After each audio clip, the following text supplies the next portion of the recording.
Welcome to this video on Maths Whizz. This video is recorded at ULearn13, and in the first part of the video we'll look at how to use the program itself, and in the second part how to use the data that can be extracted out of Maths Whizz to better inform your teaching. Okay, welcome everybody. Thanks for getting up early and making it here. Hope you had a good night last night. My name's Ross Beckinson. My wife and I, Chris and I, run ULearn13, and we've brought Maths Whizz into New Zealand. It started off as two concerned parents. We were worried about our middle daughter and her progress in mathematics, and we found this online. As parents, we went on and paid $300 for an annual subscription at the end of it. Thought this is money so well spent because we could see the progress, and that started our journey. And welcome, and wanting to bring this into schools in New Zealand. And now we're actually really seeing the power of this, and that's what we'll do today. Give you a bit of an overview of the program, the power of it. I'm currently teaching as well. I'm in a 7 to 13 school. Introduced Ted Barks here from Point England School in Auckland, 1 to 8 school. So we're using it across the curriculum and really seeing the power of that, and that's what we'll show you. Just a brief overview of the program. That's where I want to be.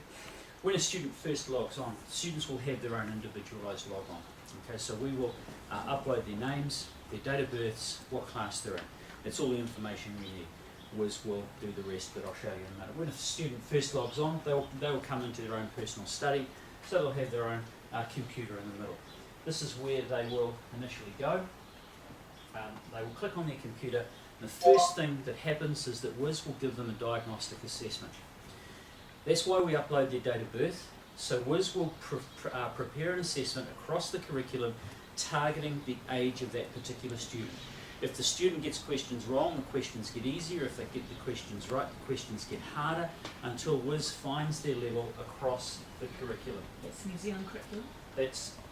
Well, it's a UK-based product, okay? So what will happen is that this is the sort of report that we will get, okay? So from this, I can see that my student is very strong at place value. They're not too bad at properties. They're very, very weak at division, okay? So when I say it assesses across the curriculum, Maths Whizz will give the students a maths age. Okay, so this is UK based. So the big question is, how does this relate to New Zealand? And we'll get into a little bit of that data analysis a little bit later on in the presentation. But in terms of mapping this with EASTL, with GLOSS, very, very close. Okay, so from this, this is going to help me with differentiation in my classroom, because I can see not only who my strongest students are, but also by topic. So Whizz will prepare an individualised learning program for each student, targeting their areas of weakness. So this is differentiation, not just by student, but by student by topic. The work that this student would be getting at would be at a much higher level than the work that they're getting in division. So as a teacher, I don't set the work. I don't have to set the levels. That's all done within the program. And then this is the result. The result is that the gaps get filled in. Warning.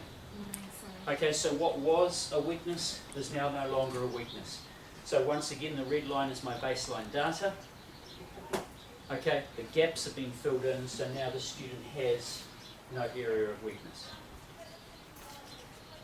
I'll take you in and show you some of the exercises in a minute. You'll find that they're colourful and animated. How do students make progress? They make progress when they do tests, and the tests look very different to the exercises. The tests are quite staid, no colourful characters jumping around. And we teach our students about these tests. This is what a test looks like. And this is your opportunity to show me what you know. And as the students pass those tests, that's when the progress is made with those bars. So when a student does tests, once again, that computer, when they go into the computer, Maths Whizz will take the student to the next stage of their learning. I don't direct that, that's all directed from within the program. So a student could be working on all of these topics, but all of these topics at their level. So once again, a much higher level of place value, much lower level with each exercise, there's an element of teaching at the beginning, and after the students have gone through that teaching, self-paced, then they get into the exercise itself.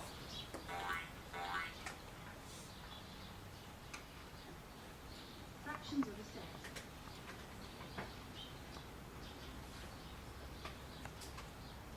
When we're in any exercise, if you mouse over the heading, you'll get the achievement objective from that. There's over 1,200 exercises, interactive exercises in this package. So depending on where the students are at, they will get access to those. So once again, self-paced, clicking that arrow will take me through the teaching. When I'm ready, click into the exercise itself. You can see there question 1 of 10. So as I work through this exercise, if I get the question wrong,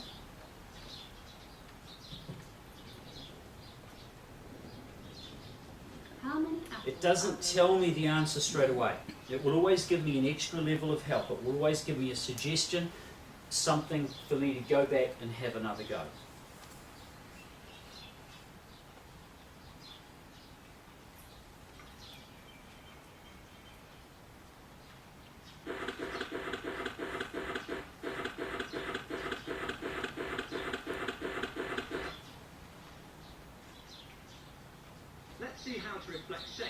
Those animations that happen while the exercise is loading, this will happen while the students are in the program. What's happening is after they've completed an exercise or a test, Whizz is analysing that data and preparing the next stage in their learning. While all of this is going on, there's an immense amount of data that's being created in the background that we'll hook into in just a moment. So as teachers, we can actually get this data out that will help inform our teaching.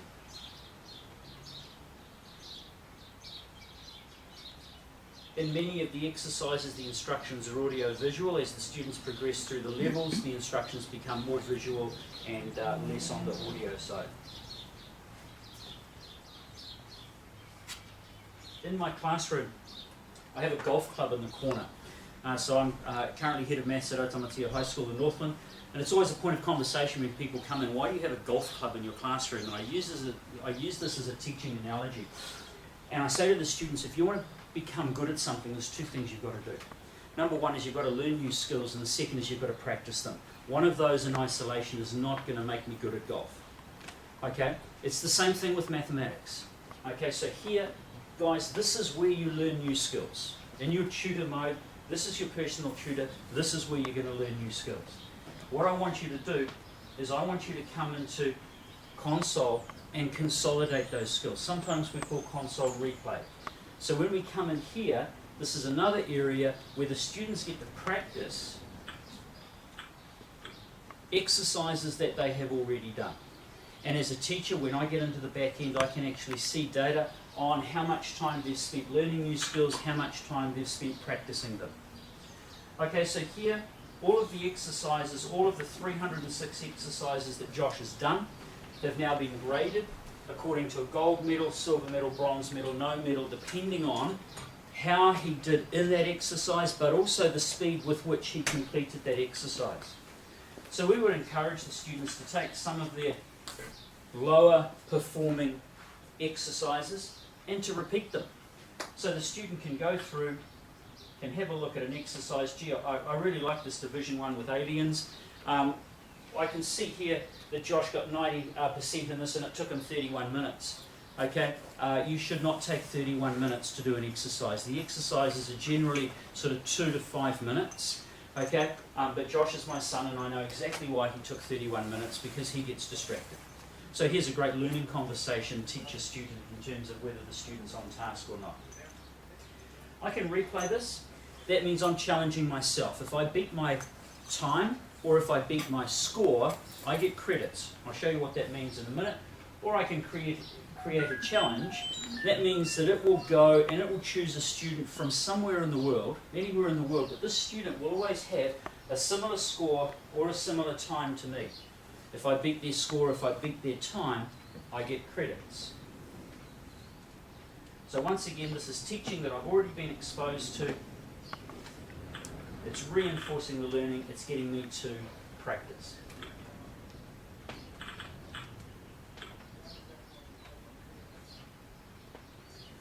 So Josh has 145 credits.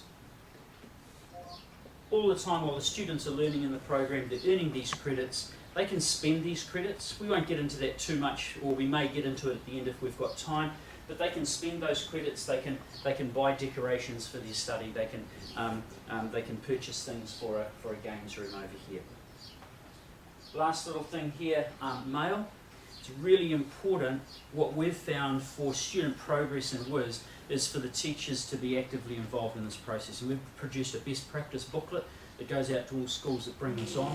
And part of that is forming this close teacher-student relationship. As a teacher, I can send my students mail. If I sent Josh mail, his little envelope would be jumping up and down. And I can be praising him for progress. I can be encouraging him with his learning.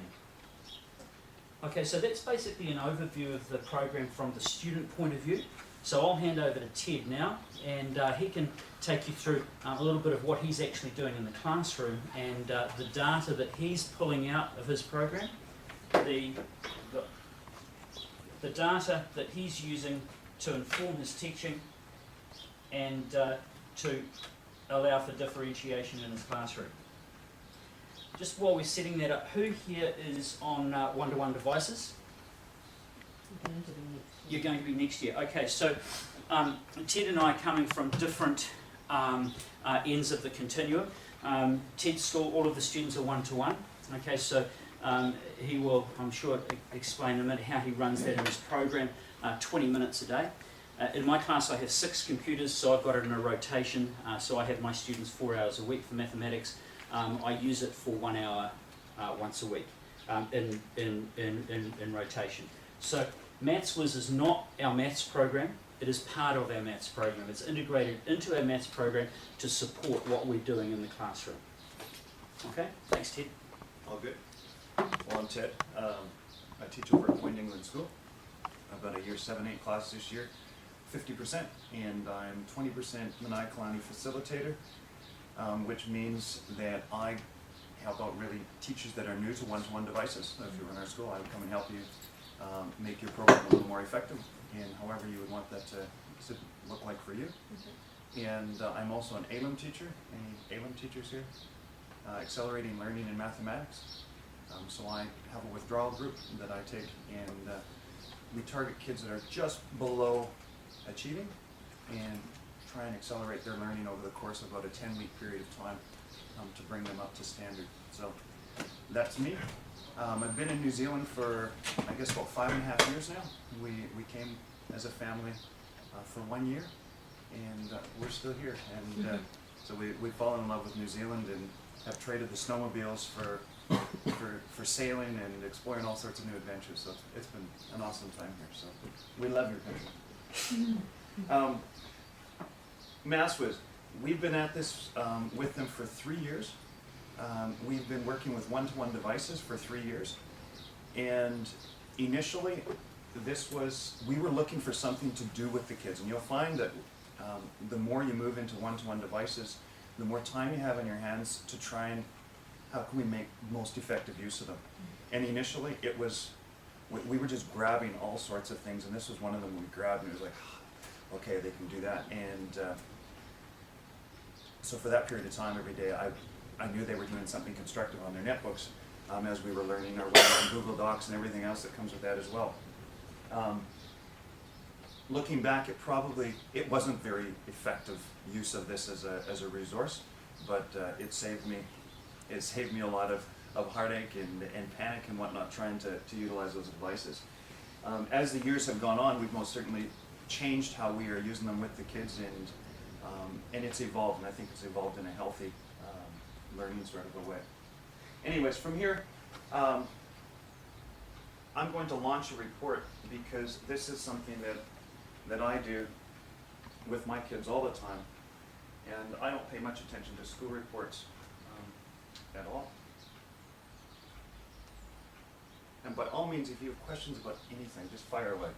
It's going to be pretty casual. This is a report. It defaults to the current academic year, which isn't our academic year.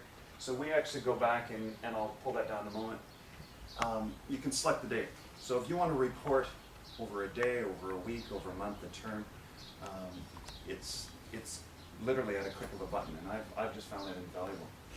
Anyways, this is your math aids distribution of your class, And if you kind of hover over, it'll tell you which student it is. And there really aren't any surprises. As I've grouped my kids outside of Maths Whizz, and you come back and it's like, okay, that definitely is my low group, and that's my high group. So there's, again, we'll talk a lot about how do they fit within the New Zealand curriculum. And maths is one of those subjects that, yeah, there are key components that we teach at different levels, but it's so interconnected, and Whizz just takes them from one step to the next step to the next step. And as we'll look at, and as we explore a few more of the graphs that Ross touched on, the students aren't necessarily at the same place in all the different areas, and but it definitely overlays. Anyways, I want to bring your attention to some of the key components here in this particular slide. Lots of data and lots of information. As a class, we actually ignore pretty much everything except for this one right here. We look at improvement. During whatever time frame you determine that you want the report to be, you will have a designated gold medal performer, a silver medal performer, and a bronze medal performer, all based on their improvement. And so if I set this up for the, I'm going to change this here just down to, I'm just going to go back to the first week of the year. And if I remember right, I think this year we started using this on February the 10th, I believe.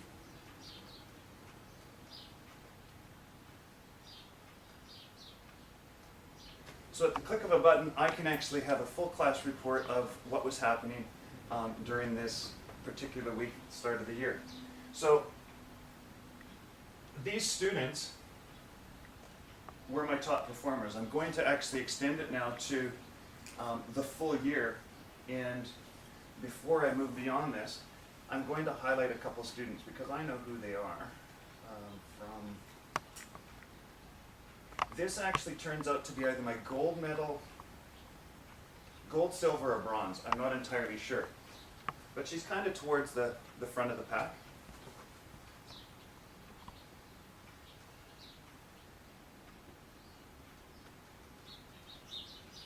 I think this is my bronze medalist for the year to date, who's at the back of the pack. And another one of my top performers who has received a ton of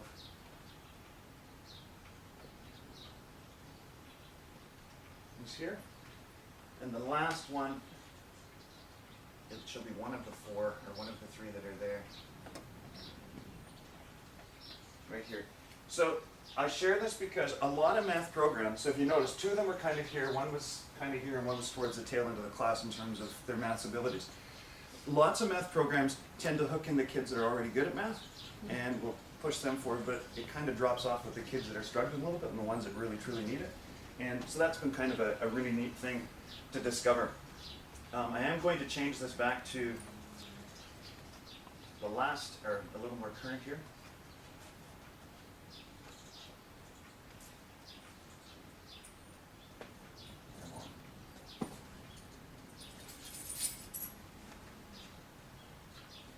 So if we go for the month of September,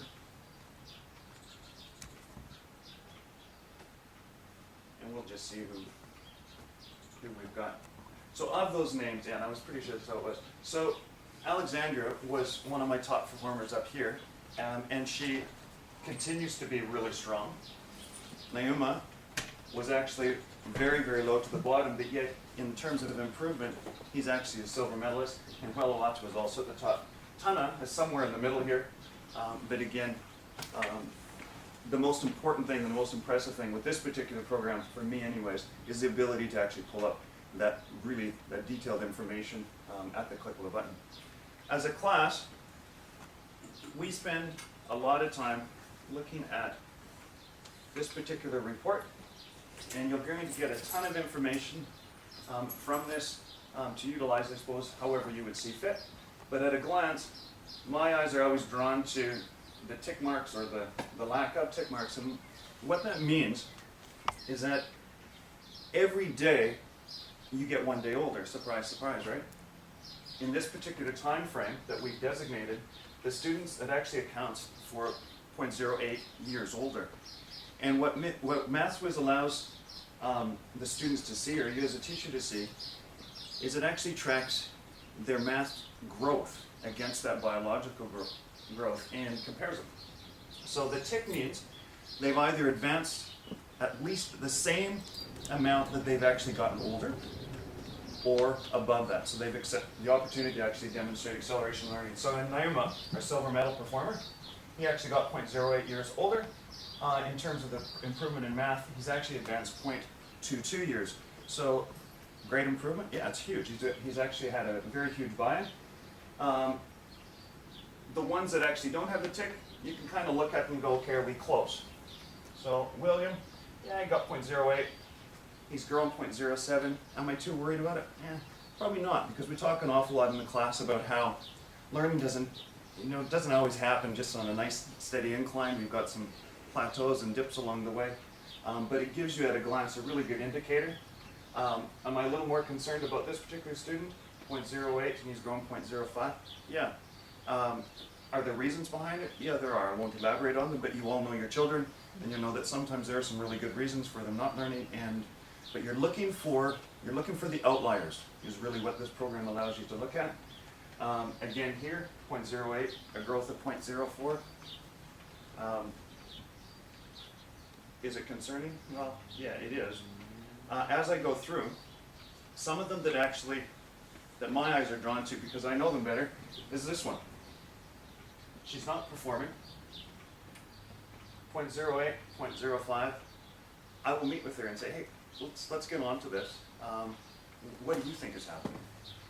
Why do you think that there's not the growth happening? And it's amazing when you give this data back to the kids and allow them the opportunity to reflect and speak to it, they pretty much find the answers. I've been really wasting a lot of time. I'm sitting beside people that I'd rather visit with than work with, and it's really a no-brainer. But that's from this list. I actually get a ton of information just by simply looking at the tick marks. This allows you to look at the time, the improvement, and the average minutes. So I allow for 20 minutes every single day in my classroom for them to do that. They get to choose when they do it, as long as it happens before lunch. At lunchtime, I pull up that day's report, and I literally sit at the door with my computer and you owe me 3 minutes, good on you, you're good to go. And you can do that right down to the minute as to how much they put in. So whatever you choose to put as an expectation, you can actually follow it up, all right? And I don't know about you, but for me that's really important because one-to-one devices and computer devices are fantastic, but the kids can really get lost and have trouble accounting for their time and accounting for their learning. Can I jump in there too, Ted? This girl here, Grace, where it says she's 62 minutes. That's not 62 minutes sitting at a computer, that's 62 minutes actively involved in the learning process. Okay, so when she's doing her exercise, her counter is counting. When she's finished the exercise, she's still in Whizz, when she's finished the exercise, the counter stops. And it will not start again until she gets into the next exercise or the next test. So for her to generate 62 minutes there, she's probably, if she's been focused, she's probably had to have been sitting at a computer for 70, 75 minutes. Okay, so this is minutes actively involved in the learning process. So we can see at a glance, as Ted said, to the minute, to the second, what they've been doing. And the minutes are really quite telling. I mean, when you start to crunch the data, if they've got the tick and you're surprised about it, like, wow, I'm surprised that they actually were able to do that, you can pull them and congratulate them, whatever. But if they don't have the tick, I'm always asking why. And the first thing I do, I come across and I'm looking, well, are we putting in the time? I went to a brain session here, and it wasn't a profound statement, but he said, the brain that does the work is the brain that does the learning. And if they're not putting in the time, that's actually at least one step that you know that they're not making their brain work in this capacity anyways. But again, it's all about looking for the outliers and the things that don't quite jive for you as a teacher. And one thing that has changed over the 3 years is that I'm actually trusting the data from Maths Whizz far more than I did initially. I was quite skeptical, and the kids would come and say, Mr. Barks, I didn't get mine finished because the program glitched out and it's wrong. I timed it exactly, that's how it is. I'm like, oh, maybe. But now it's like, you know what, I don't think so.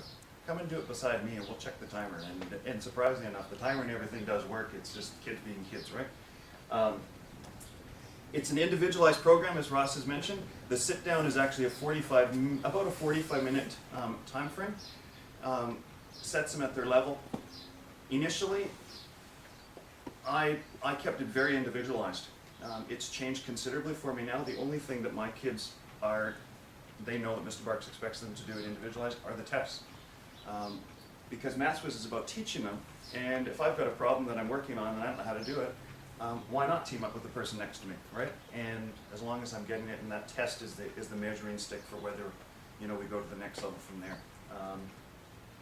Anyways, that's that. In terms of what some of these other tabs, I should probably, before we go on, when I hover over any one of these, it gives me some key points as to what I might look at, as to why they are performing the way they are or why they aren't performing at a better level. When I click on any one of these particular students, double click on them, it actually takes me out of the class reports and into an individualized student report. Comes in really handy when parents pop in unexpected. Hey, how's so-and-so doing? Well, they're doing really good in this, they're doing great in this. Why don't we check and see what they're doing in Maths Whizz? And again, this isn't a whole math program, but I'm finding that it's actually an indicator of other things. So the kids that aren't performing well here, well, you know what? They're probably not performing elsewhere either. So we can see particular exercise, it was 70%. She spent 6 minutes and 37 seconds operating on it. Again, for some of the kids that have had a lot of difficulty, so we scan down here, I'm seeing a 30%.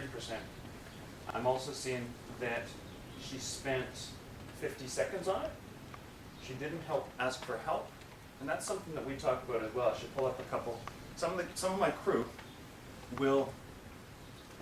they become really almost happy to finish an exercise as opposed to learning from it. And to have some kids like that, I'm all done. What did you learn? I don't know. And so we're trying really hard to work within everything that we're doing, including Maths Whizz, that are we asking the question, do I understand what I'm doing? And when I don't understand what I'm doing, what am I doing about it? Am I just blindly asking for help? Am I not asking for help at all and just kind of pushing my way through? What am I doing?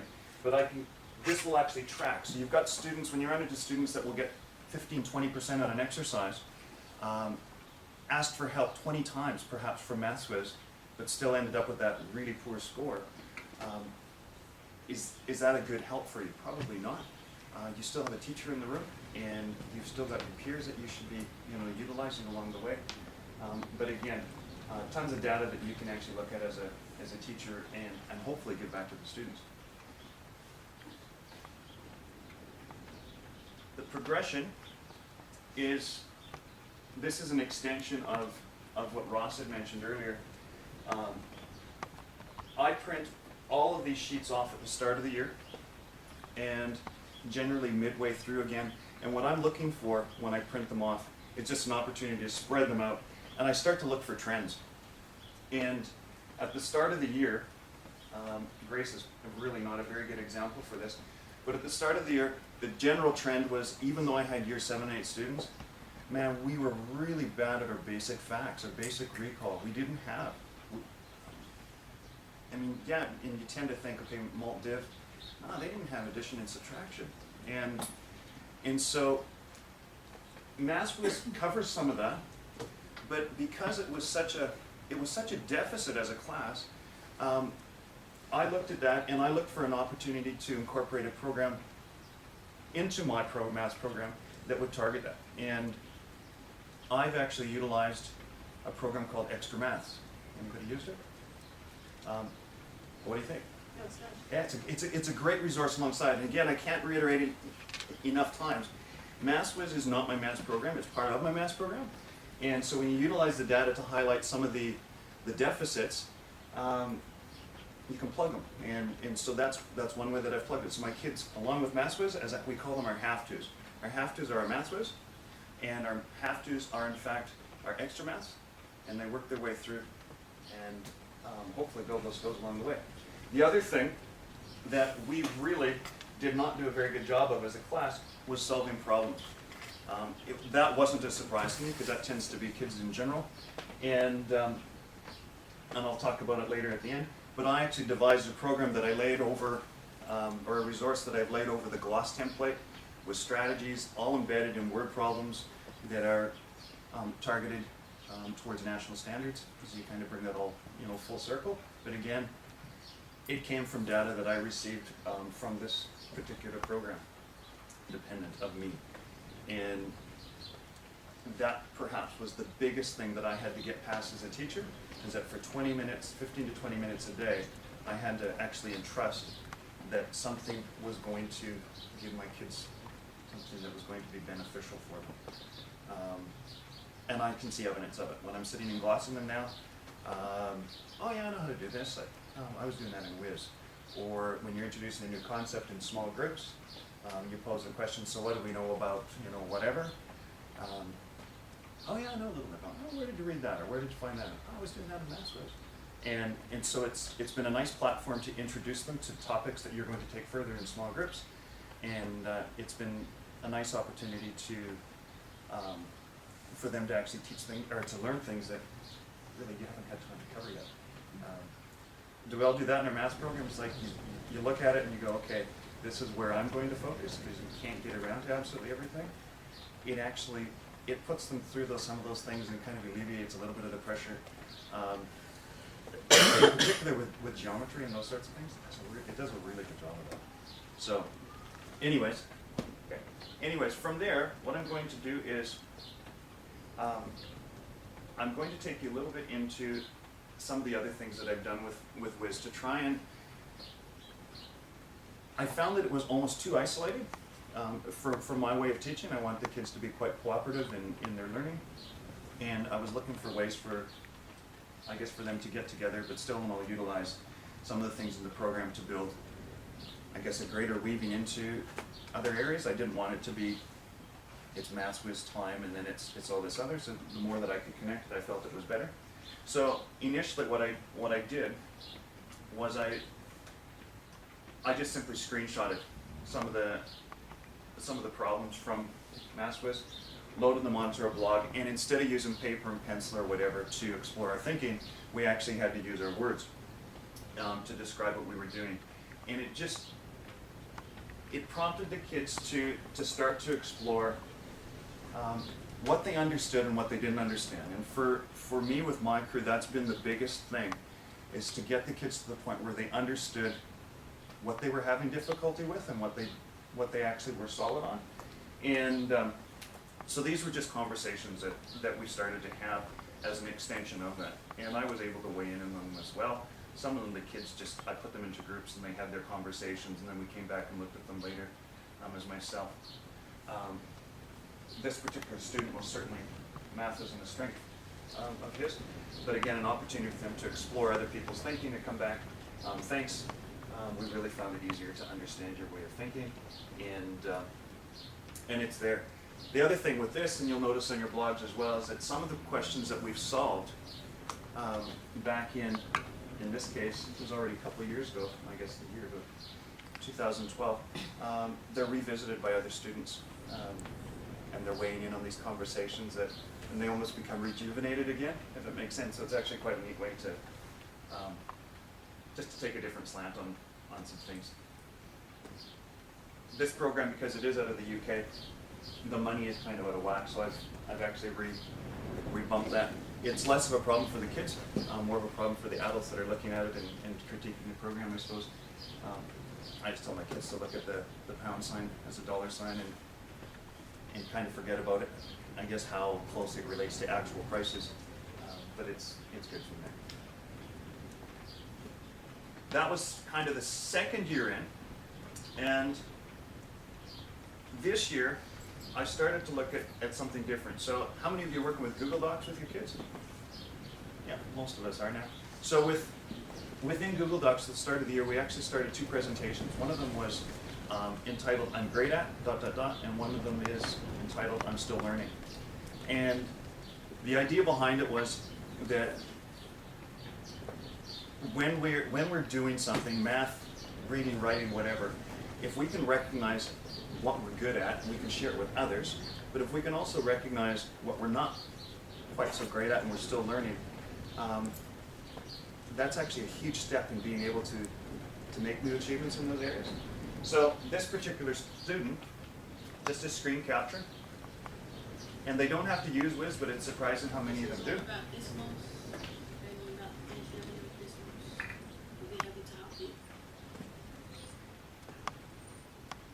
Type the value of hundredth, digit, and the number, and click OK when you're done.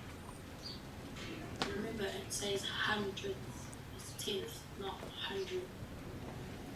So he's talking about his knowledge of place value, right? And he's okay with that. And generally speaking, if they feel they're good at it and are willing to put together a presentation in and around that, they're usually right, not always, but it allows you a chance to see and pick up on some of the misconceptions that they might have. The more telling one for me is when we moved into I'm still learning. And this was a huge move for the kids. Because it kind of, how do you post about something that you're not great at? And it was entirely up to them as to whether or not this went public. But again, when we pitched it from the perspective that this is an opportunity for me to learn something new, we're getting there. So he starts off. Today I thought I'd do a quick video about a math problem that I'm still learning, about measures. So he's just done this in QuickTime, just as a screen capture.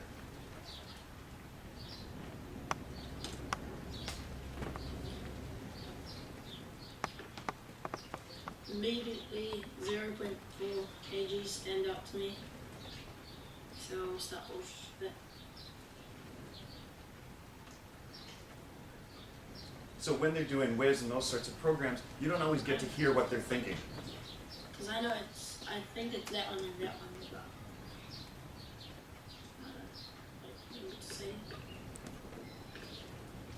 I know that 0.4 kgs isn't the same as 40 grams. And I know it's not the same as 4,000 grams, 444 kgs, and 800 grams. But I'm pretty sure that it's 4 kgs and 4,000 grams, because 1 kg is 1,000 grams. I asked him why he started with 0.04. He was like, my eyes are immediately drawn to it. He's like, well, I just said it was the only one with a decimal, right? Anyways, he gets into problems here. Like I said before, 1,000 grams is 1 kg. So 100 grams would be 10,000. This is where I'm having trouble with measures. If there's anything you can do to help me, wouldn't mind. Thank you. So an opportunity to take a program that is running independent and just kind of open it up and ask for help. It was less about the help and more about getting them to interact with what don't I understand yet. They struggle with the whole idea of, they wanted to call it I'm no good at this, and we had to have a long discussion about, it's not that we're not good at it, we just haven't learned it yet, and so let's label it that I'm still learning so that everyone knows. But by doing what he did, the person who could possibly help him could see where he was struggling. Exactly, and again, when they're doing Whizz, if they can get to the point where, and they're getting so much better, and again, every year your students are different than the year before. In my crew this year, we've got tons of behavioral issues in the class. I have a behavioral background, and I job share with my team leader, so we thought when we were putting the classes together, if we put a lot of the special kids in our classroom, it would make it easier for the other teams to kind of move on, but between the two of us we thought it would probably be a good fit. Man, it took a long time, I shouldn't say a long time, but a much longer time this year getting them into their one-to-one device learning. because they were so good at squirreling away and work on your Maths Whizz. Yeah, we've got this going, and they'll turn their screen, but they've got all their hotkeys set up in the swipe. They've got another screen up and going, and they'll run in the background to get in the certain amount of time that Mr. Barks is looking for. But again, when you've got the data, and you can see they've put in the time, but there's zero learning, it allows you the opportunity to ask some questions. So, I mean, computers are great, but you really do have to look for ways to, not to plug the holes, but I guess to make the kids accountable for their learning. So what did you learn and what were you doing? Come and show me. I've actually taken and I've created some next steps that you'll find amazingly similar to GLOSS. So what are some areas of strengths and areas of weaknesses? And I've created up a series of next steps for them from there as well. From this side, I share their the most current ESO results with them, along with this one we call basic skills. And that's actually from extra maths that we talked about earlier. Again, data that we received from Maths Whizz. Here's my Maths Whizz data that I share with them every Friday. I take a screenshot, and some people have looked at this and said, gee, Ted, doesn't that take a long time? I have 32 kids, which means I have to take 32 screenshots and dump them into this. And I guess my rationale for it is that, well, first of all, I've gotten really quick at it, amazingly so. And but I took the one Friday, and I pulled up all my kids, and I wrote on a piece of paper the activity and the exercise that they were working on. And with my 32 kids, I had 28 different areas and activities that they were working on. And I thought, how much time would that take me as a teacher to create a program that was that individualized for them? I would never run off 28 different sheets or whatever to give them to work on. I don't know, maybe I'm a bad teacher that way, but I wouldn't, right? You would maybe make a half a dozen or 8 perhaps. But not only were there 28 different exercises, they were all corrected. The kids had feedback on them, and I had that all put away for me, in a nice, neat little package. And I thought, you know what? This is the least I can do to share this data with the kids. So, anyways, so I screenshot that. There's all the ticks and everything along the way, and that's there for them to have a look at it and explore. Now, I've been sharing this with them from the start of the year, and if we come back to some scroll down. Here's their certificates I was talking about. And I just share that with them there as well. And then they usually end up getting dumped onto their sites as well, or onto their blogs.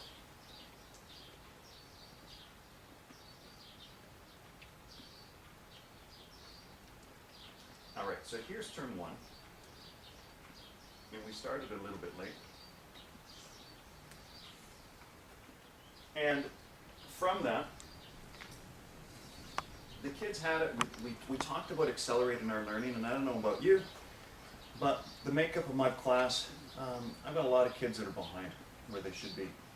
And so we talked about if we simply make 1 year's growth in this year, we're still actually going to be behind. We have to somehow figure out a way to accelerate our learning and make up more than that. So the tick marks all of a sudden have become more important, and we do talk about it a lot. If we don't have a tick, why not? If we do have a tick, did I accelerate? And that's actually language that the kids have started to utilize. Mr. Marks, did I accelerate my learning? I don't know, let's have a look. And we share this every Friday in a celebration.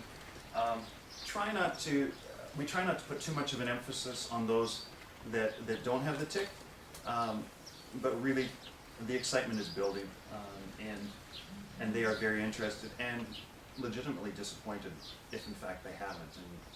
And anyways, but the focus is very much on, so how can I actually gain more than that year in a year? And we've been looking at this data and talking about this from the start of the year. That hasn't changed. But when I looked at the data, and we'll look at it here shortly, in term 1, I still had half my class that was below an expected level of performance.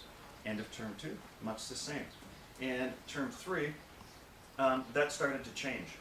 Now, the only thing that I did different was that in term 3, I actually started to not only give them their data to have a look at, but I actually taught them how to create some graphs using Google spreadsheets. And so they took their Maths Whizz data and they plugged it in. So Alex, that's where we're at. Yep. So Alex, this was her expected level of growth, and again tied into their age, right? They got this much older, and so their Maths Whizz should actually match that. And whatever they grew, we actually called it our actual growth, and they were able to compare it. They learned graphing. It was real data. The last thing that they did pretty much before they left for the break was to look at the first 1 to 5 weeks, the second, and then the entire term. I'm going to pull up one other student here.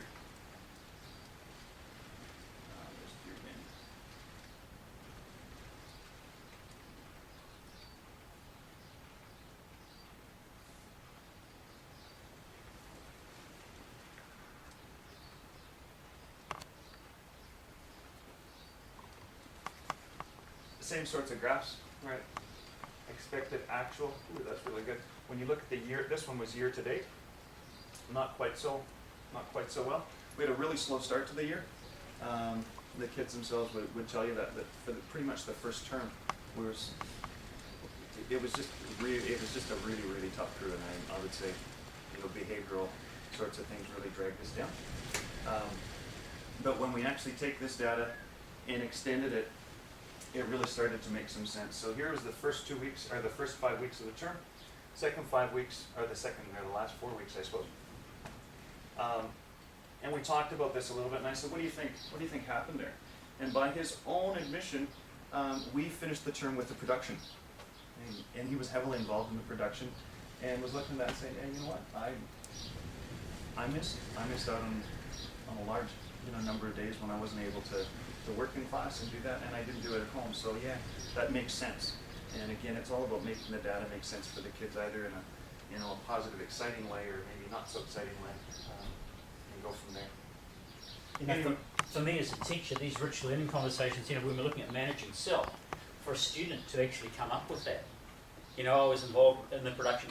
The student can now see the cost benefit. The student can now see that choice they made to get involved in the production came at a cost. Now, at the end of the day, that cost may be something that they're prepared to pay. So therefore, it's a good choice. But they can see the cost.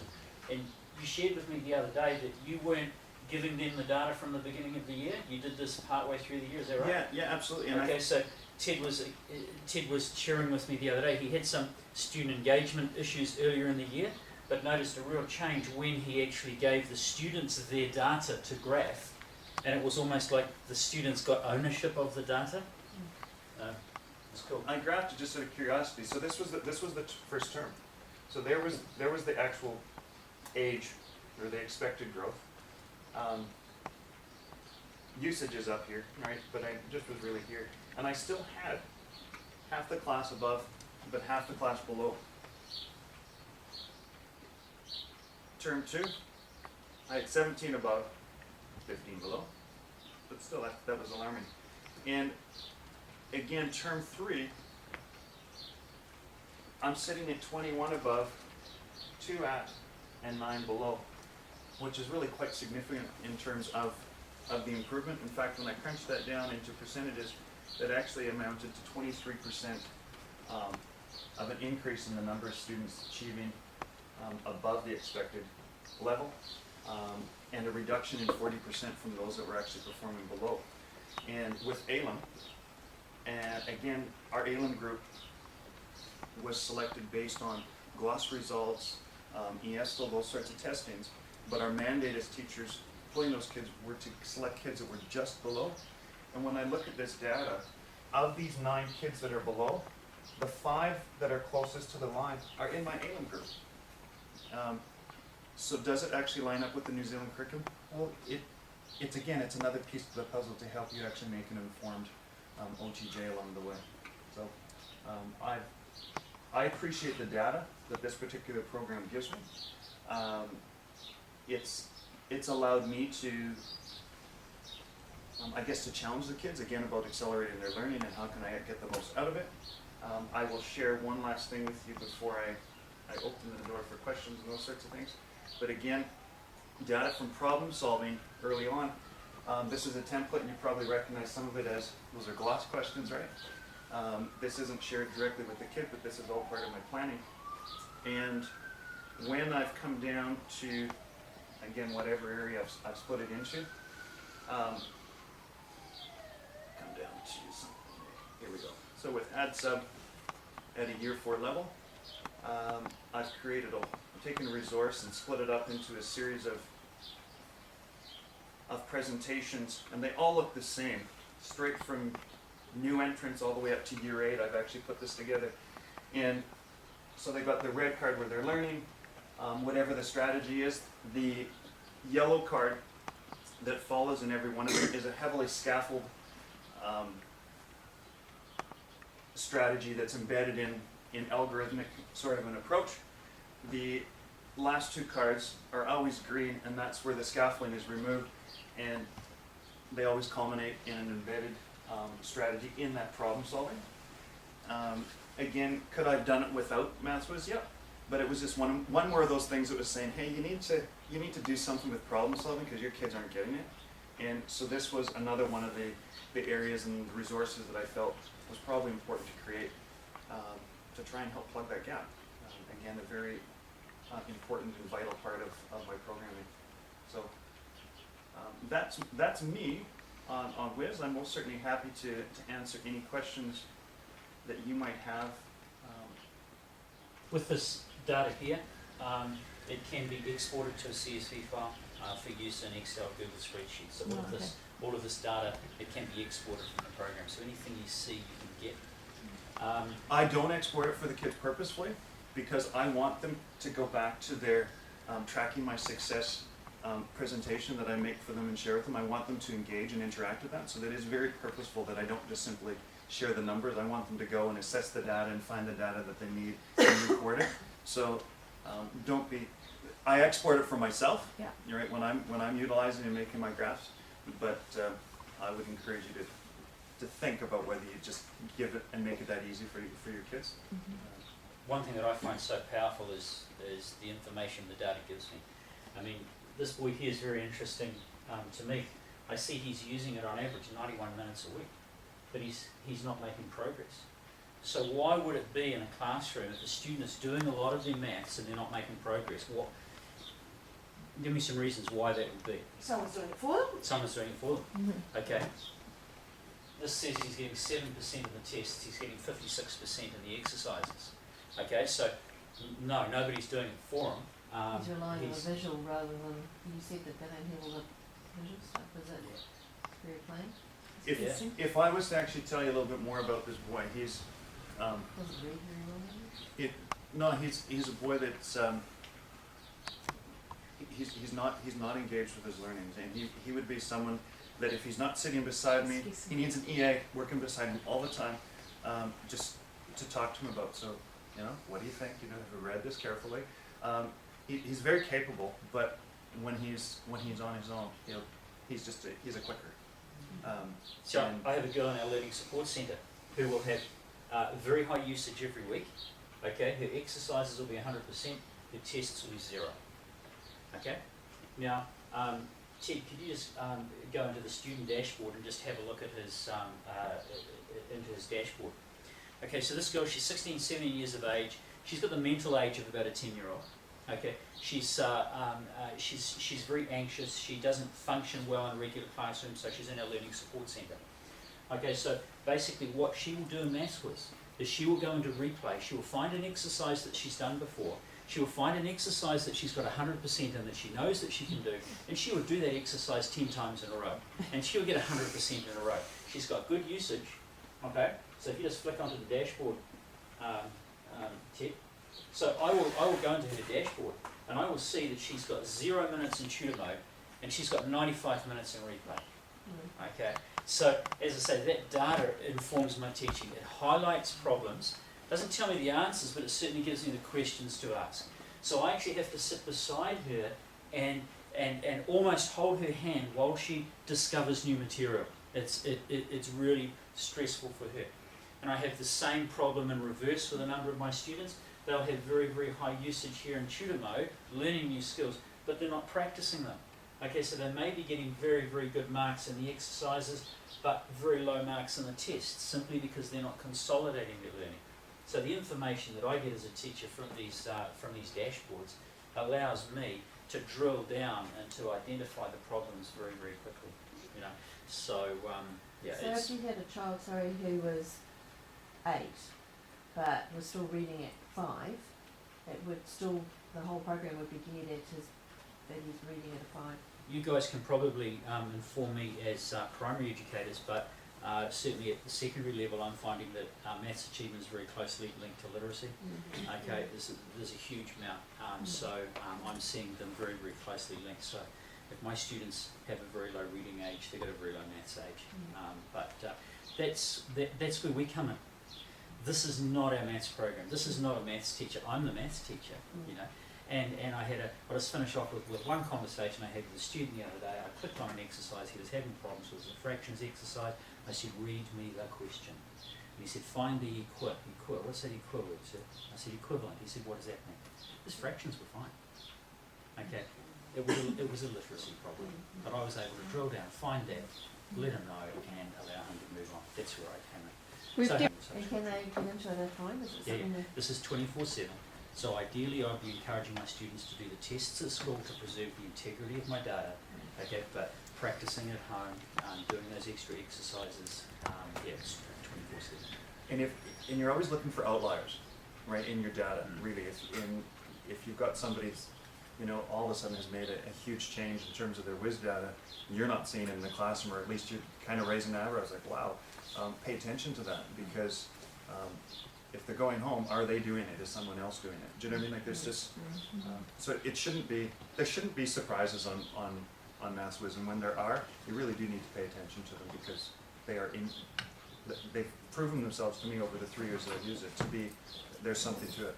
So what we tend to do is encourage the kids to do replay at home, and then do tutor mode at school. You know, and if an older brother wants to go on and do some replay and practice some exercises, it's not actually affecting my students' progress.